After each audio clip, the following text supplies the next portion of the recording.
오늘 말씀은 민수기 34장 16절에서 29절 말씀입니다. 한 절씩 교독하겠습니다. 여호와께서 또 모세에게 말씀하여 이르시되 너희에게 땅을 기업으로 나눌 자의 이름은 이러하니 제사장 엘르아살과 눈의 아들 여호수아니라. 너희는 또 기업의 땅을 나누기 위하여 각 지파에 한 지휘관씩 택하라.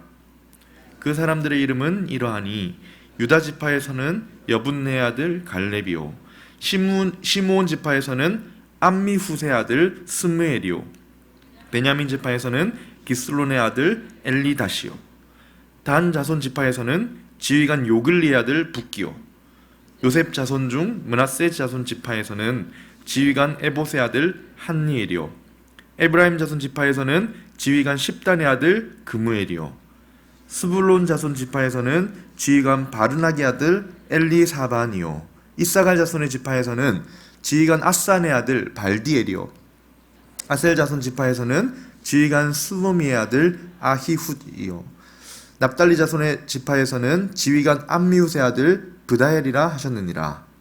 이들이 여호와께서 명령하사 가나안 땅에서 이스라엘 자손에게 기업을 받게 하신 자들이니라. 아멘.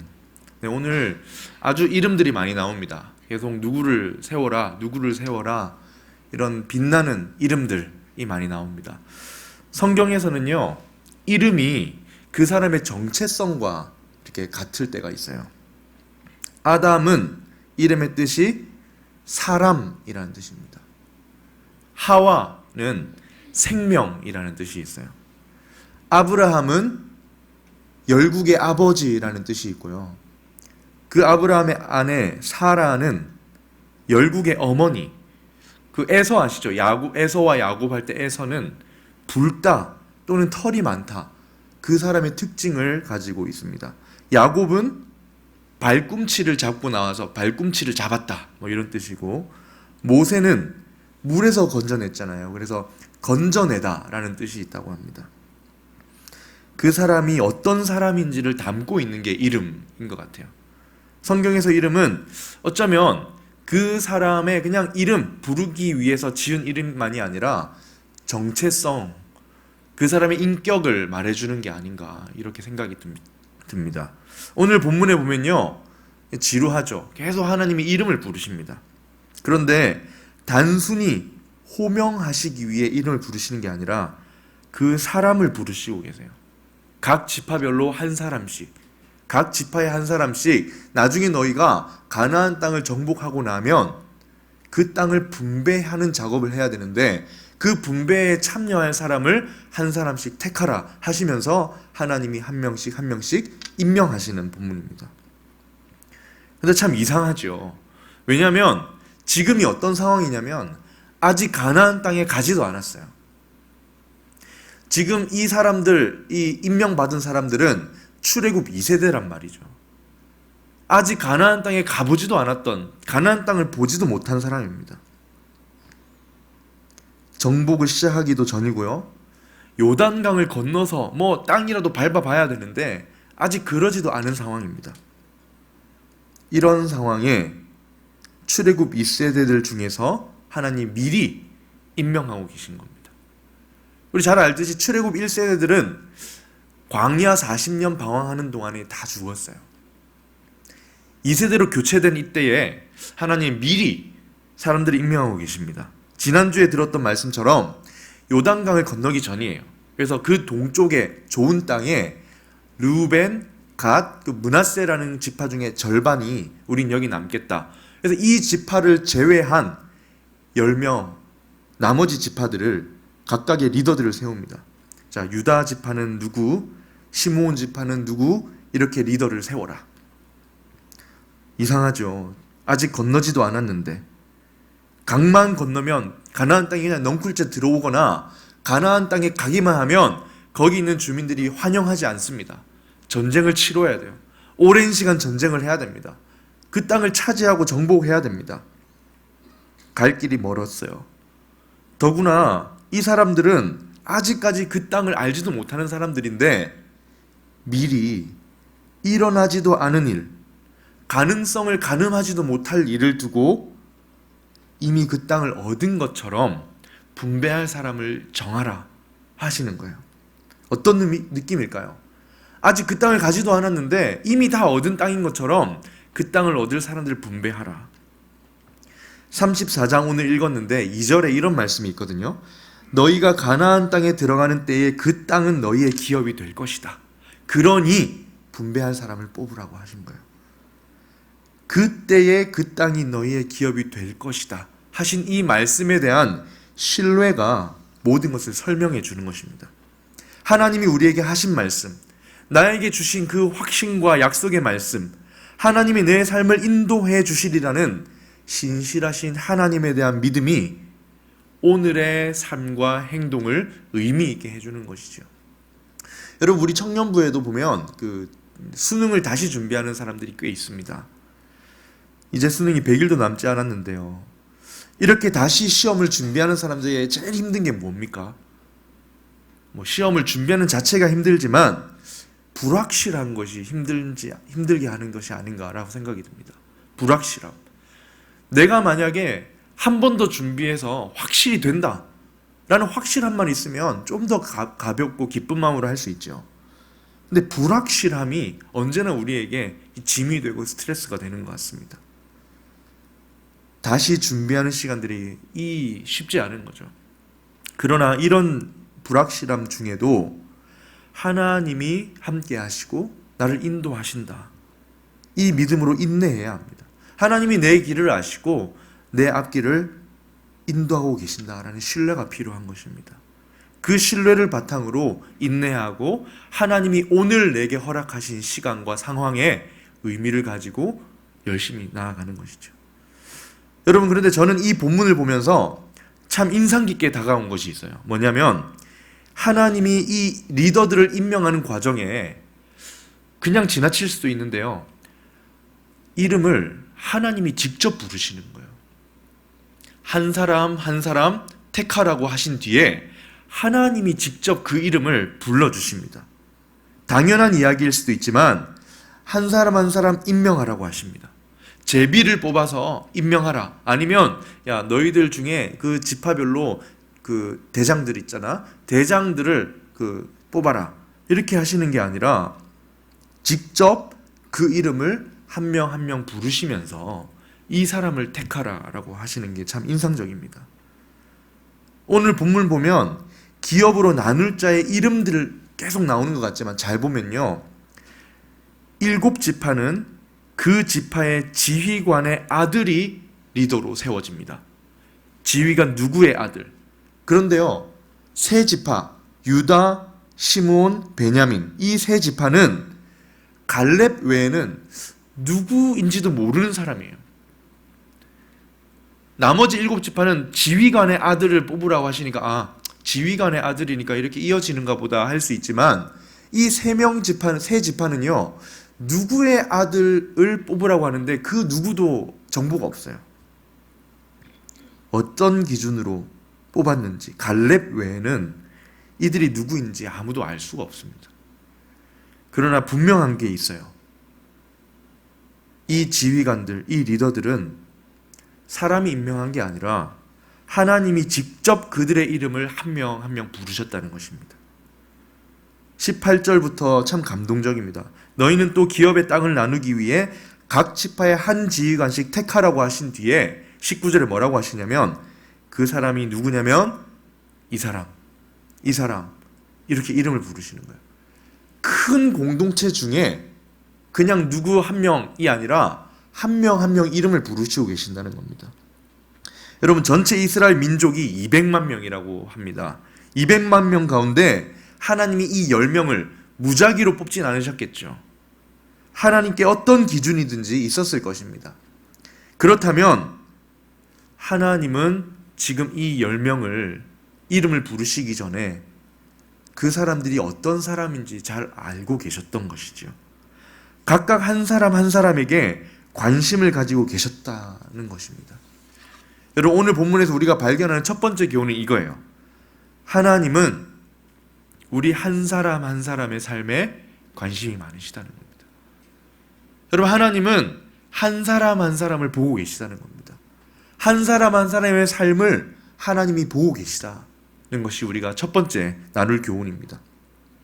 우리가 어떤 마음을 품고 세상을 지금 살아가고 있는지, 결정적일 때 어떤 선택을 하고 있는지, 평소에 무엇에 관심을 두고 있는지, 하나님께서 나에게 작은 일이든 큰 일이든 맡기실 때 어떤 태도로 그 일을 감당하고 있는지 하나님이 다 보고 계시다. 전체를 보시지만 그 가운데 있는 나 한 사람 한 사람에게 하나님은 눈길을 두고 계신다는 겁니다. 여러분, 이 지휘관들 참 중요한 사람들이었습니다. 왜냐면요, 자, 생각해 보세요. 이 사람들이 이제 가나안 정복을 해서 들어간 뒤에 이들을 통해 땅이 분배되면 앞으로 몇 세기 동안 그 분배된 땅을 가지고 살아가게 되는 것입니다. 이 초기 세팅이 되고 나면 우리가 잘 알듯이 나중에 바벨론, 아수르에게 멸망하기 전까지 이 사람들은 그 영역을 가지고 살아가는 것이죠. 이 사람들이 일구어 놓은 영향력 아래 몇 세기가 진행될 것입니다. 얼마나 중요한 사람이었으면 본문이 시작하는 17절과 마치는 29절에 반복해서 땅을 기업으로 나눌 자는 이 사람들이다. 이 이름은 이런 사람들이다. 이렇게 두 번이나 강조하고 있어요. 하나님이 이들이 직접 이름을 부르신 자들이라고 하시면서 강조까지 하고 있습니다. 여러분, 하나님은 오늘도 우리의 이름을 부르십니다. 구원할 때도 우리를 부르시지만 크고 작은 일을 감당하게 하시고 하나님의 마음을 따라 사용하시고 함께 하시고자 하는 우리의 이름을 부르십니다. 우리에게 존재감이란 건 굉장히 중요하죠. 내가 때로는 아무런 존재감이 없다는 느낌이 들 때 참 힘듭니다. 세상이 참 나를 이렇게 몰라주나, 그런 생각이 들 때가 있습니다. 세상이 추구하는 효율성에서 제외된 것 같은 느낌이 들 때가 있어요. 그럴 때 참 마음이 힘들죠. 그러나 오늘 본문이 우리에게 어떤 위로를 줍니까? 하나님이 나를 아신다는 것. 하나님이 그 200만 명이 되는 이스라엘 백성 중에서 한 사람 한 사람의 삶을 다 알고 계셨다는 것. 이것을 통해 우리에게 무엇을 말씀하십니까? 하나님이 나를 아시고 작은 나에게 관심이 많으시고 내 삶을 보고 계시고 내 이름을 부르신다는 것을 말씀하고 계십니다. 여러분, 그럼 두 번째로 도대체 무슨 근거로 하나님이 이 10명을 부르셨을까요? 지금 각 지파별로 한 명씩 부르셨는데 무슨 근거로 하셨을까요? 7명은 지휘관의 아들이니까 뭐 그렇다 하더라도, 그러면 나머지 3명은 무슨 근거로 이렇게 하나님이 부르신 것일까요? 정확하게 본문에 언급되어 있지 않지만 단서가 있습니다. 단서가 무엇이냐면 우리가 그래도 아는 이름이 한 명이 있거든요. 그게 누구죠? 갈렙입니다. 우리가 다른 사람은 몰라도 갈렙은 알죠. 이 갈렙이 누굽니까? 출애굽 1세대들 중에 애굽에서 노예 생활에서 탈출했던 그 1세대들 중에 지금 여기까지 살아남은 사람 중에 한 명.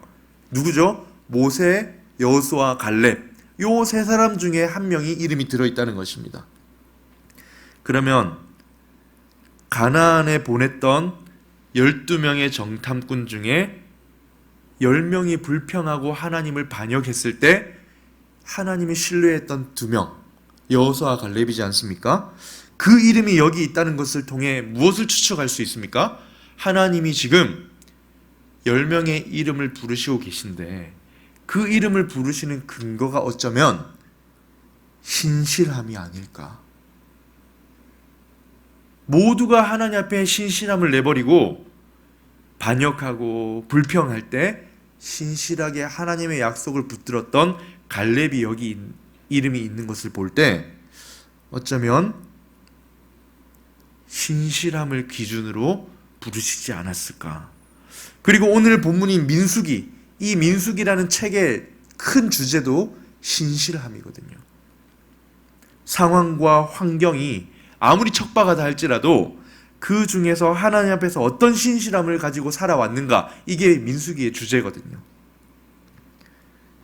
이를 볼 때 하나님이 이 10명의 리더들을 부르시는 이 사건에 어쩌면 기준이 되고 근거가 되는 것은 하나님 앞에 신실함으로 살았던 그들의 삶의 결, 그들이 살아왔던 삶의 질이 어땠는가에 근거한 것일 수 있습니다.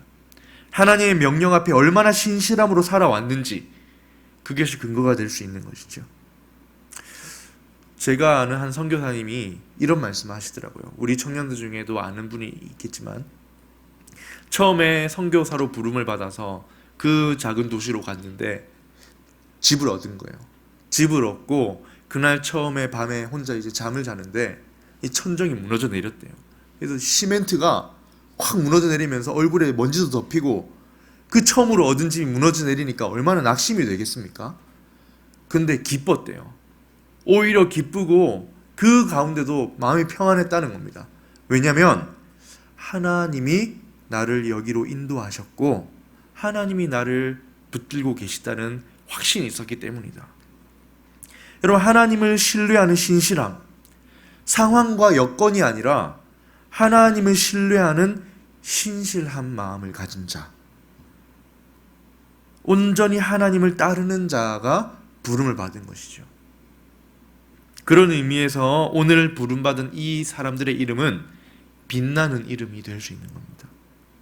하나님께서 친히 그 목소리로 한 사람 한 사람 부르신 이 10명의 이름은 신실함으로 빛나는 이름들입니다.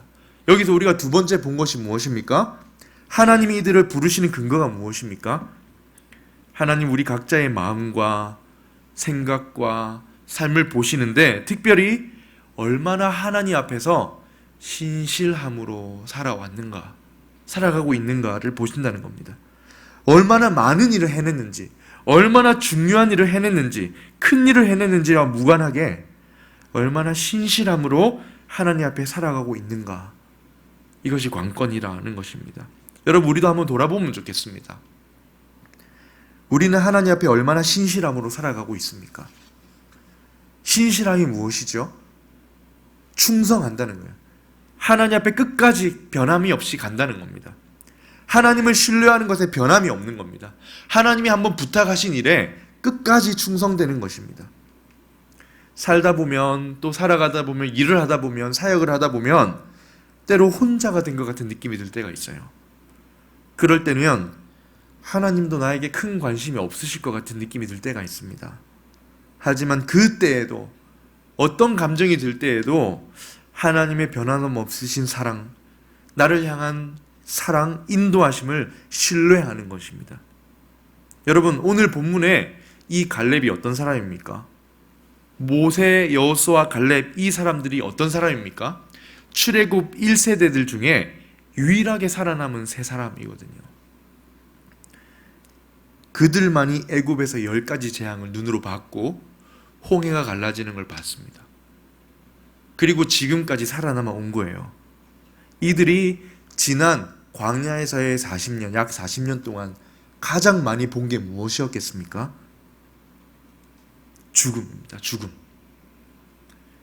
출애굽 1세대들 중에 가데스 바네아에서 반역을 했기 때문에 하나님이 어떻게 심판하셨냐면 당시 20세 이상은 다 광야에서 죽을 거라고 하셨거든요. 여러분, 이 이후로 이 갈렙과 모세, 여호수아 이 세 사람이 40년 동안 광야에서 가장 많이 본 것은 사람들이 죽어가는 모습이었습니다. 민수기 1장 46절에 보면 각 지파에서 20세 이상 싸움에 나갈 만한 사람을 계수를 하는데 레위 지파를 제외하고 60만 명입니다. 약 60만 명. 이 남자 장정만 60만 명이고 만약 여자가 비율이 똑같다라고 했을 때 2배를 해도 120만 명입니다. 40년 동안 120만 명이 죽는 거예요. 1년에 3만 명이 죽습니다. 하루에 80명이 죽습니다. 자, 광야에서 38년, 40년 가까이를 그 지겨운 광야길을 걸어가는데 매일매일 80명이 죽습니다. 이 갈렙은 그걸 보면서 살아왔던 거예요. 허망하게 죽어나간 것을 보고 살아왔습니다. 이들이 가장 크게 느꼈던 게 무엇이었겠습니까? 하나님을 신뢰하지 못한 사람들이 이렇게 의미 없이 죽어가는구나.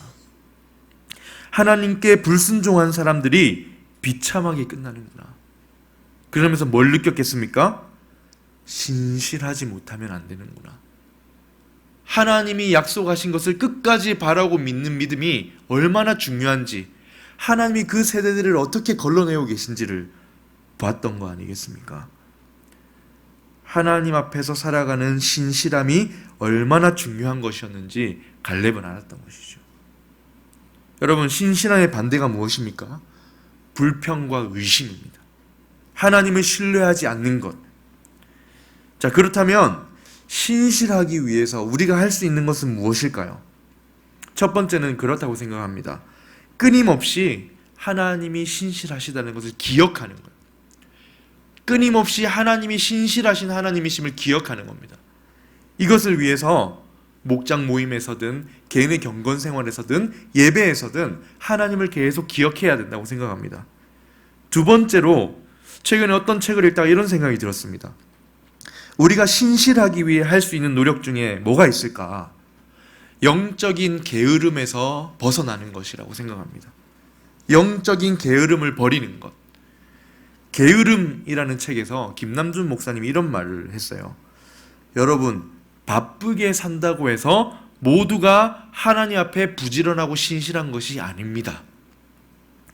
자기가 무엇을 하고 있고 왜 그것을 하고 있는지, 그것을 통해서 하나님께 어떤 영광을 돌릴 수 있는지를 모르면서 단지 분주하게 산다고 해서 신실한 게 아니라 그냥 바쁜 삶일 뿐입니다.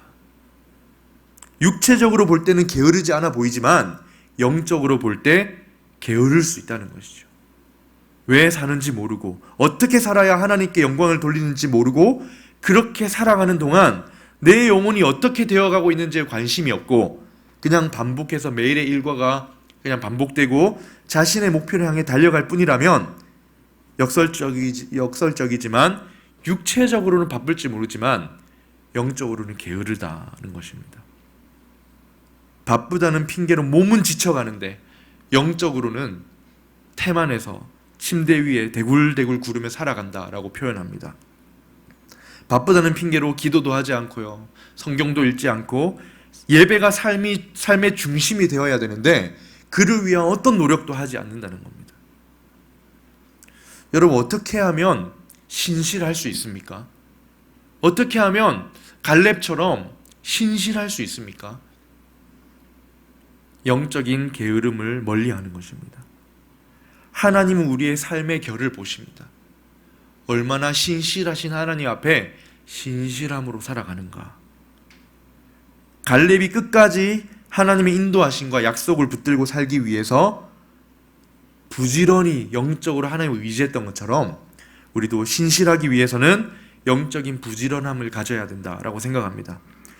지금까지 우리는 한 사람 한 사람을 부르시는 하나님, 그리고 그 기준이 근거가 신실함이라는 것을 봤습니다. 마지막으로 한 가지 더 볼 것이 있는데요. 이름을 부르시는 하나님, 이 빛나는 이름들을 뽑으신 하나님을 통해서 하나님이 큰 일이든 작은 일이든 모든 것을 주관하신다는 것을 봅니다.